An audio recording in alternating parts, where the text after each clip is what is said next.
साथियों नमस्कार। मैं सीए चेतन तारवानी अपने इस वीडियो में आपका स्वागत करता हूं।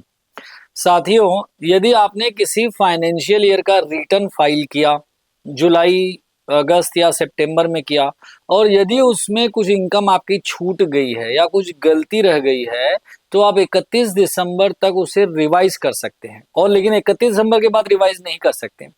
या यदि किसी फाइनेंशियल ईयर का रिटर्न आपने फाइल ही नहीं किया 31 दिसंबर तक, तो ऐसी स्थिति में आपके पास नोटिस आ सकती है, पेनाल्टी लग सकती है, कुछ परिस्थितियों में जेल की सजा भी हो सकती है।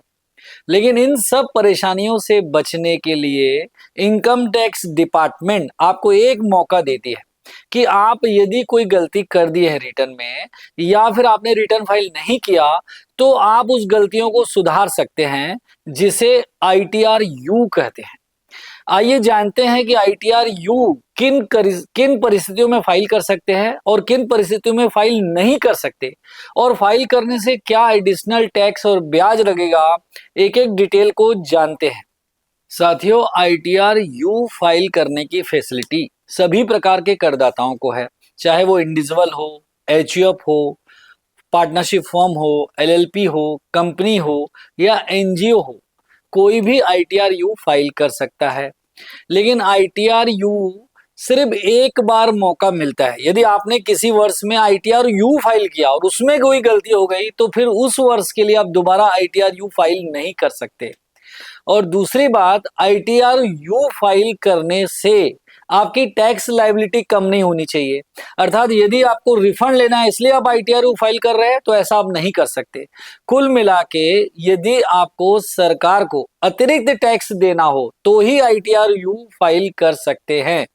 और तीसरी बात, यदि आपके यहाँ सर्च की कार्रवाई चल रही है, सर्वे की कार्रवाई चल रही है, या फिर असेसमेंट की प्रोसीडिंग चल रही है, या रीअसेसमेंट की प्रोसीडिंग चल रही है, तो आप आईटीआर यू फाइल नहीं कर सकते। साथियों, आईटीआर यू फाइल करने की फैसिलिटी पहले 2 वर्षों तक हुआ करती थी, लेकिन 1 अप्रैल 2025 से इन 2 वर्षों को 4 वर्ष कर दिया गया है। अर्थात अब आप 4 वर्षों तक भी आईटीआर यू फाइल कर सकते हैं।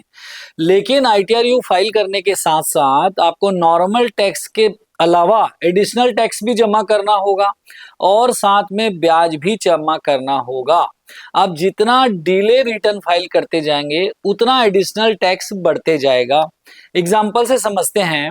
यदि फाइनेंशियल ईयर 24-25 का रिटर्न फाइल करना है आईटीआर यू, तो उसका असेसमेंट ईयर समाप्त होता है 25-26। तो इसे यदि 12 महीने के अंदर आप आईटीआर यू फाइल करते हैं, तो आपको 25% एडिशनल टैक्स देना होगा। और यदि आप असेसमेंट ईयर समाप्ति के 24 माह के अंदर रिटर्न फाइल करते हैं, तो आपको 50% एडिशनल टैक्स देना होगा। और यदि आप असेसमेंट ईयर समाप्ति के 36 माह के अंदर आईटीआर यू फाइल करते हैं, तो आपको 60% एडिशनल टैक्स देना होगा। यदि आप असेसमेंट ईयर समाप्ति के 48 महीनों के अंदर आईटीआर यू फाइल करते हैं, तो नॉर्मल टैक्स के अलावा 70% एडिशनल टैक्स देना होगा। साथियों, मैं आपको यही बताना चाहता हूं कि यदि आपका किसी वर्ष का आईटीआर छूट गया है, तो सरकार अब आपको बहुत बड़ा मौका दे रही है कि उन गलतियों को सुधार लीजिए, ताकि आपके ऊपर कोई कार्रवाई न हो।